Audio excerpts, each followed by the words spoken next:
Intro.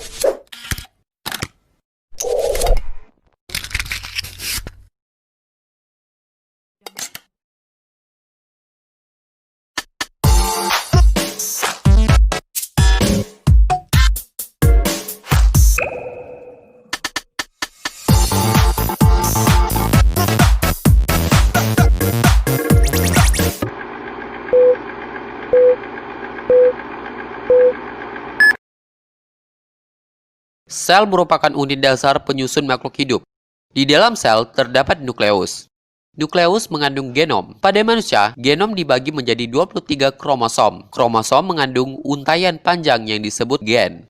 Gen terdiri dari DNA yang mengikat histon. Gen merupakan bagian dari tiap DNA. DNA dapat membuat protein ketika DNA itu ditukar. Ada saatnya DNA menempel pada enzim.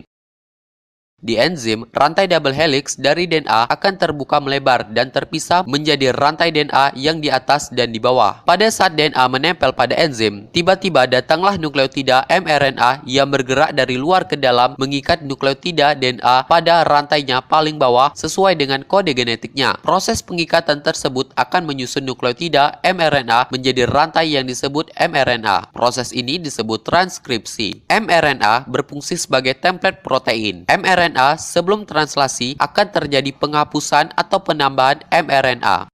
Kemudian, mRNA akan bergerak keluar dari celah nukleus ke ruangan membran sel menuju ribosom dengan cara berenang-renang secara bebas di cairan sitoplasma. Kemudian, tiba-tiba datanglah satu ribosom dengan satu ribosom yang lain mendekat dan mengikat mRNA. Ribosom akan membaca pesan mRNA dengan menyediakan rantai yang berikatan dengan amino yang disebut tRNA dari luar. Amino mengandung 20 jenis asam yang berbeda-beda disebut sebagai asam amino. tRNA telah menyediakan 3 nukleotida sebagai antikodon.